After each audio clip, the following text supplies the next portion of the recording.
Joseph Jennings, now Yusuf, grew up in Wales in a Roman Catholic home. He was surrounded by religious imagery, pictures on the wall of Jesus carrying the crucifix, and attended church regularly as part of his schooling. Yet the environment was never one where faith could be explored or discussed openly.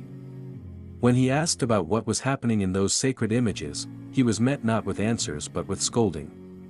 Once, before the age of 10, a priest named Father Joe waved a finger in young Joseph's face, laughed, and walked away.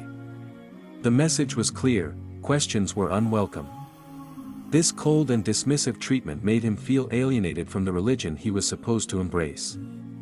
By the time he was a teenager, Joseph had distanced himself from the church entirely. He stepped into the world chasing adrenaline and adventure, finding his place in extreme sports. He lived recklessly, chasing success in a high-risk career that gave momentary thrills but no deeper fulfillment. Still, something inside him felt restless, disconnected. He tried to fill the void with worldly pursuits, believing in something greater but not knowing what it was. Life became a string of chaotic moments without purpose or spiritual grounding. He considered himself agnostic, aware of a higher force, but unable to connect with it. He was simply moving through life, collecting experiences but feeling lost and confused. One day, he and his friends discovered a terrain filled with wild natural jumps. Excited, he decided to go all in, hitting one of the jumps at full speed. But something went wrong. Another rider had landed there before him, creating a rough patch. He realized too late and tried to throw his snowmobile away from him mid-air to avoid injury. He didn't make it in time. The snowmobile struck the ground hard and came to a sudden stop, while his body slammed into it. His right leg took the full force of the impact, and in an instant, it was shattered. The pain was unbearable. Stranded on the mountain, 2,000 meters up, he was helpless. The shock set in quickly, his body began shaking, and he was overwhelmed with pain and panic. He asked a man nearby to put an arm over him, just to hold him steady. It was the first time in his life he had ever asked a grown man for a hug. The pain was too much to endure alone. 45 minutes passed before the rescue helicopter arrived. Laughing gas was administered, and in his dazed state, he cracked ridiculous jokes to distract from the agony. But nothing could mask the reality. His leg hung loosely off the stretcher as 8 men carried him through deep snow toward the helicopter. Every step was excruciating. At one point, he begged someone to simply place his foot back onto the stretcher. Emotionally and physically broken, he began to cry. There, on the mountain, he faced the crushing weight of it all. The pain, the emptiness, the endless striving, it all came crashing down. For the first time, he spoke to a God he didn't know how to address. He didn't know what name to use, didn't know how to pray, but he pleaded anyway, for guidance, for peace, for clarity. After being flown to Bulgaria for recovery, another surgery was needed, and this time it would be in Istanbul. The surgery went well, but something far greater happened. Yusuf felt a shift in his soul. A voice inside him urged him to stay in Istanbul. He told his father to return to Bulgaria without him. Though he had no plan, no clear path forward, he felt certain, he had to remain. Something about the city pulled at his spirit, and for the first time in a long time, he listened to that call. As the day approached for his father to leave, Yusuf began to sense something strange stirring inside him. It felt as though someone else had taken control of his tongue. Out of nowhere, with words that surprised even him, he said, "Maybe I'll visit a mosque, maybe I'll become Muslim." It wasn't a thought he had ever entertained before, never. Islam wasn't something he had studied or explored. He had heard of it, but had never looked into it. The stereotypes didn't sway him, but neither had he questioned them. He didn't even know Mecca existed. That moment felt surreal. He might have even said it with a sarcastic smile, as if it were some kind of joke, something impossible, absurd. Still, his father left, and Yusuf was left with a strange feeling. The last few days before his departure had filled him with unease. He had very little money, was still attending physiotherapy after his latest surgery, and had no friends in the city. Despite everything, he couldn't shake the conviction that he needed to stay in Istanbul. Lying in his hotel bed at night, he began to pray again, pleading with the God he didn't yet know, asking, "Please, show me why I feel this way. Show me why I'm still here."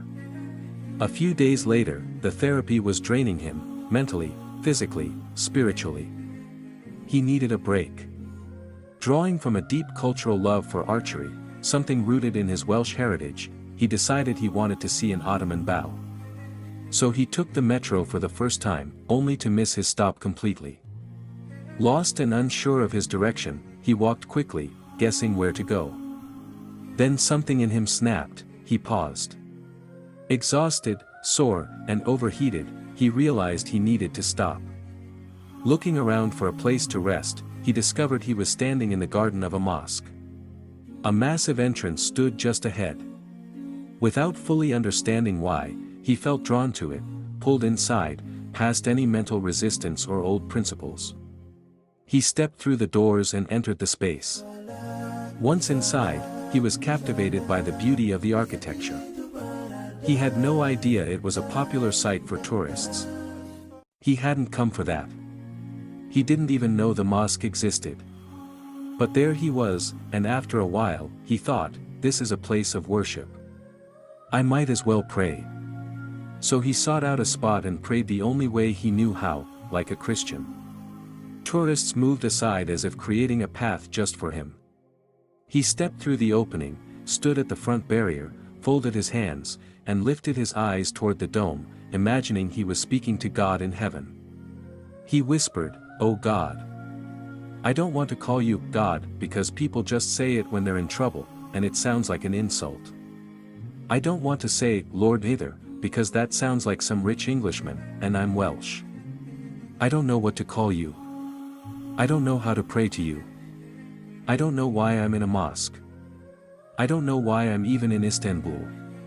Please, help me understand." 10, maybe 15 minutes passed. A voice interrupted his prayer. A young woman gently said, "Excuse me, do you speak English?" He nodded. "Do you want to learn about Islam?" she asked. The timing was uncanny.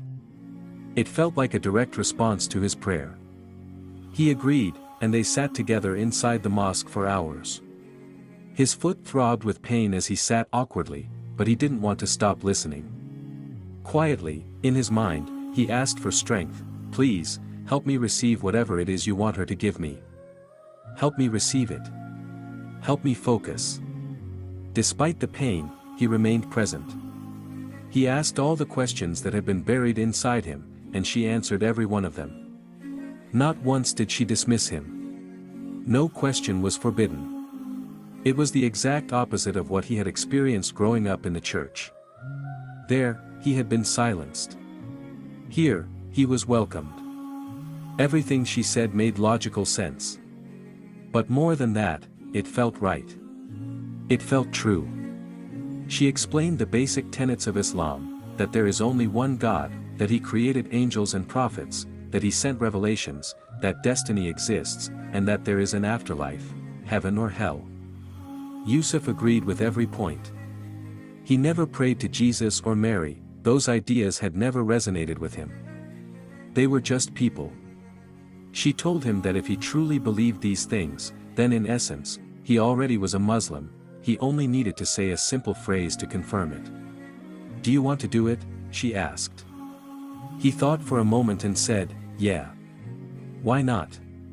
So he took his Shahada. It was a nerve-wracking moment. She called over several people, one of whom looked like a fierce Chechen warrior, and Yusuf wasn't sure what to expect. They brought him to the front of the mosque, formed a circle around him, and gently guided him through the declaration of faith. That was the moment he officially became a Muslim. She smiled and said, "Congratulations, Yusuf. You're now a Muslim." She had even given him the name Yusuf. Afterward, they took him to a nearby center to give him more information, but it was overwhelming. One brother saw his discomfort and stepped in. "Guys, look at him. It's his first day. He just learned about the religion. Chill. We've got time. We can talk more another time. That simple act of kindness stayed with him. Many people believe they must become perfect before they can embrace Islam. Yusuf had struggled with this idea too. But he came to understand that no one is perfect. Humans aren't like angels, we are meant to make mistakes. Everyone sins. Even those who appear outwardly devout carry flaws within them. No one should wait to become a better person before accepting faith. Islam isn't for the flawless. It's for real people, with real struggles, who are ready to begin again. It was during a difficult time in my life. I was in Istanbul after a surgery and doing physical therapy, barely able to walk. I'd been through a lot. My dad had come to help me out and stayed with me for a few weeks. But when it came time for him to leave, I suddenly felt like something shifted in me. I said something out loud that didn't feel like it came from me. Maybe I'll visit a mosque, and maybe I'll become Muslim. It caught even me by surprise. I had never considered becoming Muslim. Ever. I mean, I had heard about Islam in passing, but I never looked into it. I didn't know anything about it, didn't even know Mecca existed.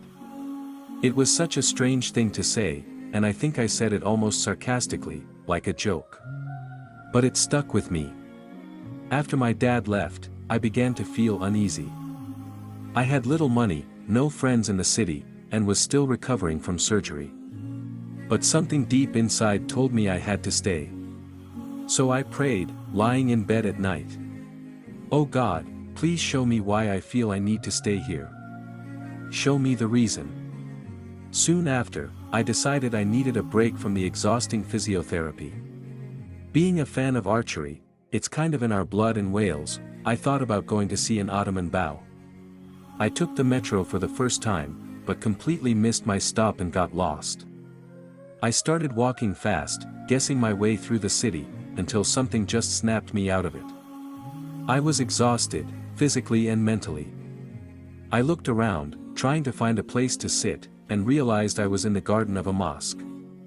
I saw a huge entrance and, without thinking much, I walked in. The place pulled me in.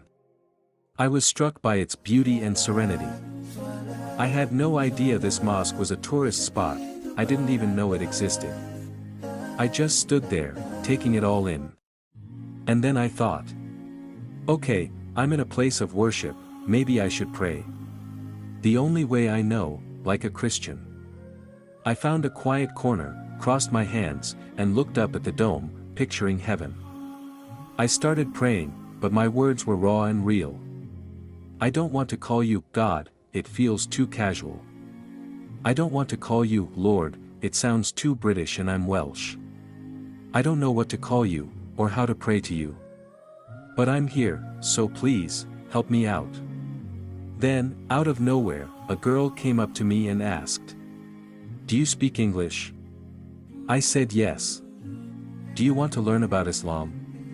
And I thought, maybe this is exactly what I was praying for. We sat down and talked for hours. Despite my foot being in pain, I tried hard to focus, asking questions, praying silently for strength to receive whatever I needed to hear. She answered everything I asked. No judgment, no deflection, just clarity. It was a totally different experience from the church I grew up in, where my questions were often brushed off. Everything she said made logical sense, but more than that, it felt right. She explained the 6 articles of faith: belief in one God, angels, prophets, the divine books, destiny, and the afterlife. I realized I had always believed in those things. I had never prayed to Jesus or Mary. They just didn't make sense to me as objects of worship. She told me, "If you believe in these things, then you're basically already Muslim. You just need to declare it." So I said, "Yeah, why not?" I took my Shahada that day. It was nerve-wracking. This big Chechen-looking brother came over and gathered everyone to witness it. They sat around me and taught me how to say it properly. When it was done, the girl smiled and said, Congratulations, Yusuf. You're a Muslim now. Yusuf. That's the name she gave me. It's just the Arabic version of Joseph, my name. I didn't feel the need to change my identity. I'm still me. I'm still Welsh. In Turkey, people couldn't say Joe properly anyway, so Yusuf worked better. There's a misconception that when you become Muslim, you have to give up your whole culture, change your clothes, your name, start looking Arab. That's absolutely not true. I've met Muslims who look totally Western, you'd never guess they were Muslim. Islam isn't about erasing who you are. It's about refining your inner self. During my first Ramadan, I got invited to Mecca. I saw people from every culture, every part of the world. All of us united by the same core beliefs. Our differences in culture weren't obstacles, they were beautiful expressions of diversity. One of the first times I truly felt a connection with Allah was when I had almost no money. I thought to myself, no problem. Allah will provide. Then this cat, clearly a mother, approached me, meowing desperately. I didn't hesitate. I used the little money I had to buy her food. It kept happening. Cats everywhere, all with newborns. I kept feeding them, thinking, I'm grown. I can go hungry. These kittens can't. Later, a friend checked in on me and I told him I was struggling financially while trying to pursue Islamic studies. Without hesitation, he found some people willing to help. It's not a loan, he told me. It's their zakat, charity they're obligated to give. And you're the one in need. It blew my mind. Maybe that provision was because I fed those cats. Or maybe it was just me putting trust in Allah, as He promises.